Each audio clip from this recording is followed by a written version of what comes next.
अपने सीएम को थैंक्स कहना कि मैं एयरपोर्ट पर जिंदा लौट पाया। प्रधानमंत्री नरेंद्र मोदी के ये शब्द बताते हैं कि मामला कितना गंभीर था। पंजाब के फिरोजपुर में प्रधानमंत्री नरेंद्र मोदी एक रैली को संबोधित करने गए थे, लेकिन यहां उनकी सुरक्षा में बहुत बड़ी चूक हुई। प्रधानमंत्री मोदी के काफिले को जानबूझकर रोका गया या फिर ये सब सिस्टम का फेल्योर था, ये सब जांच के बाद सामने आएगा, लेकिन जो कुछ हुआ उसे स्वीकार नहीं किया जाना चाहिए। करीब 20 मिनट तक प्रधानमंत्री की गाड़ियां अटकी रहीं। आखिरकार सुरक्षा को देखते हुए पीएम के दौरे को रद्द करने का फैसला लिया गया। प्रधानमंत्री की फ्लीट वापस बठिंडा एयरपोर्ट लौट गई। किसी को अंदाजा नहीं था कि चंद प्रदर्शनकारियों की वजह से पीएम मोदी की रैली को रद्द करना पड़ेगा। अब गृह मंत्रालय ने भी इसे पीएम की सुरक्षा में बड़ी चूक माना है और पंजाब सरकार से एक विस्तृत रिपोर्ट मांगी है। खुद गृह मंत्री अमित शाह ने ट्वीट करके इसकी जानकारी दी और कहा कि जिम्मेदारी तय की जाएगी। वहीं बीजेपी अध्यक्ष जेपी नड्डा ने कहा कि पंजाब सरकार द्वारा इस्तेमाल की जाने वाली रणनीति लोकतांत्रिक सिद्धांतों में विश्वास रखने वाले किसी भी व्यक्ति को कष्ट पहुंचाएगी और उन्हें व्यथित करेगी। सबसे ज्यादा चिंता इस बात की है कि यह घटना पीएम मोदी की सुरक्षा में बड़ी चूक थी। सीएम चरणजीत सिंह चन्नी का बयान स्पष्ट नहीं है। क्या वो ये कहना चाह रहे थे कि ये मामला उतना गंभीर नहीं है और इसे केवल राजनीति के लिए इस्तेमाल किया जा रहा है? अगर वाकई सीएम चरणजीत सिंह चन्नी भी ये मानते हैं तो फिर यह मामला और ज्यादा गंभीर हो जाता है।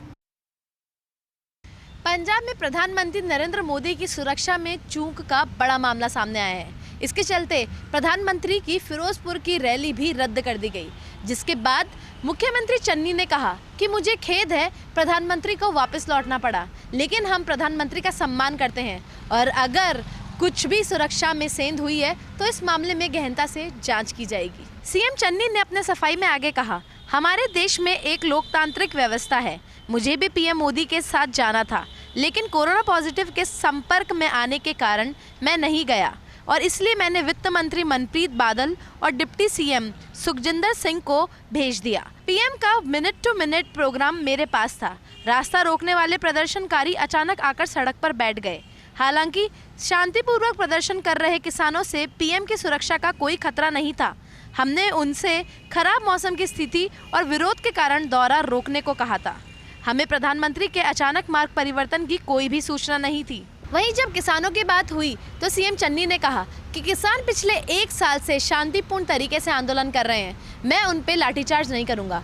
लेकिन अब इस घटना के बाद चन्नी सरकार फंस गई है। गृह मंत्रालय ने तो तलब किया ही है, वहीं बीजेपी के भी कई दिग्गज नेता कांग्रेस पर जमकर गंभीर आरोप लगा रहे हैं। देश में कोरोना की एक बार फिर से डरावनी चाल सामने आ रही है।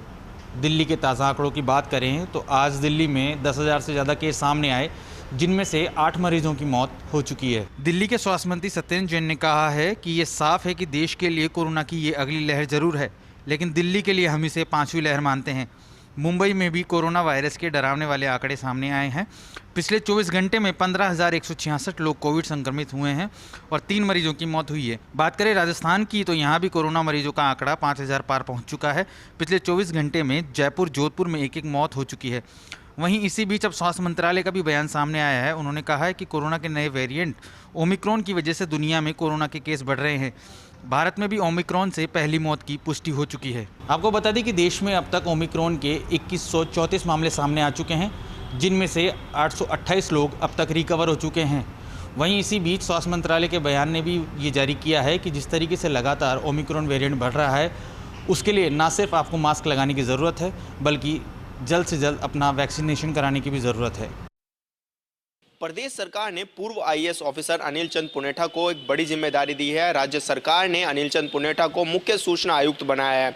इसके साथ ही राज्यपाल गुरमीत सिंह ने उनको राजभवन में गोपनीयता की शपथ दिलाई।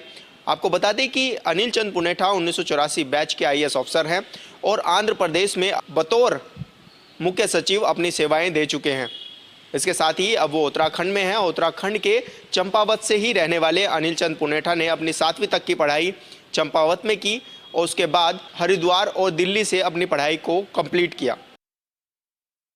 उत्तराखंड में कोरोना के बढ़ते मामलों को देखते हुए आज नैनीताल हाईकोर्ट में विधानसभा चुनाव और रैलियों को स्थगित करने की जनहित याचिका पर सुनवाई हुई।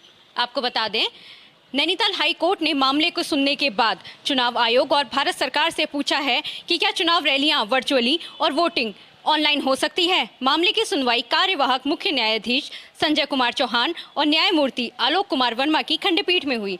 आज सुनवाई के दौरान चुनाव आयोग की तरफ से कहा गया कि चुनाव नजदीक है और प्रदेश में इतनी सुविधाएं उपलब्ध नहीं है। सुनवाई के दौरान कहा गया कि प्रदेश में कोरोना और ओमिक्रॉन के केस लगातार बढ़ रहे हैं, फिर भी राज्य सरकार कोविड की एसओपी का पालन नहीं करा पा रही है। साथ ही कहा कि दिल्ली के सीएम केजरीवाल यहां रैली करने के बाद कोरोना पॉजिटिव पाए गए हैं, जिसके बाद रैलियों पर रोक लगाई जाए। वहीं राज्य सरकार की तरफ से कहा गया कि सरकार कोविड से लड़ने के लिए पूरी तरीके से तैयार है और डेली केसों को पोर्टल पर अपलोड किया जा रहा है। हाईकोर्ट ने सरकार और चुनाव आयोग से आगामी 12 जनवरी तक जवाब मांगा है। नए साल के पहले ही हफ्ते में कोटा की झोली में हुई सौगातों की बरसात। रेल राज्य मंत्री दर्शना जरदोश के साथ लोकसभा स्पीकर ओम बिरला ने आज पुनर्विकसित किए गए सोगरा रेलवे स्टेशन के साथ ही कोटा से बीना, कोटा से नागदा और कोटा से झालावाड़ सिटी के लिए मेमू ट्रेन को दिखाई हरी झंडी। 8 कोच की इस मेमू ट्रेन में 1482 यात्री एक फेरे में सफर कर सकेंगे। हालांकि इनमें से आधे से अधिक यात्रियों को खड़े रहकर ही अपना सफर तय करना होगा। फिलहाल माधोपुर चित्तौड़ खंड पर एक और मेमू ट्रेन इसी साल में शुरू हो जाएगी और अगले साल कोटा में मेमू ट्रेन की तादाद 4 से बढ़ाकर 8 किए जाने की योजना है। तो वहीं 16 करोड़ की लागत से तैयार किए गए सोगरा रेलवे स्टेशन में हेरिटेज लुक के साथ ही अत्याधुनिक रेल सुविधाओं से पूरे स्टेशन को सुसज्जित किया गया है। इस दौरान आयोजित समारोह को संबोधित करते हुए रेल राज्य मंत्री दर्शना जरदोश ने कहा कि रेलवे कोई निजीकरण नहीं कर रहा है। रेलवे के पास जो भी पटरियां और उनकी संपत्ति है वो रेलवे की रहेगी, लेकिन इन्हीं पटरियों पर अगर निजी उद्यमी पीपीपी मोड पर आकर के और रेल तंत्र का विकास करना चाहते हैं तो ऐसा तो किया जाएगा। उन्होंने अहमदाबाद खंड में तेजी से बुलेट ट्रेन पर किए जा रहे काम की जानकारी दी, तो साथ में कहा कि जल्द ही देश के 75 रेलवे स्टेशनों को अत्याधुनिक स्टेशन बनाया जा रहा है और साथ में 75 वंदे भारत एक्सप्रेस भी चलाने की योजना है। तो वहीं समारोह को संबोधित करते हुए लोकसभा स्पीकर ओम बिरला ने कहा कि सोगरिया के बाद कोटा के डकना स्टेशन को भी विकसित और विस्तारित किया जा रहा है और इसके साथ ही 185 करोड़ की लागत से कोटा के मुख्य जंक्शन के रेलवे स्टेशन को भी अत्याधुनिक और विश्व स्तरीय स्टेशन में तब्दील किया जा रहा है। बीकानेर में भी बदला मौसम का मिजाज, दिन भर जारी रहा मावठ का दौर। हालांकि अल सुबह से ही शुरू हुए इस बूंदाबांदी के दौर के चलते रोजमर्रा के कार्यों में लोगों को खासी परेशानी उठानी पड़ी।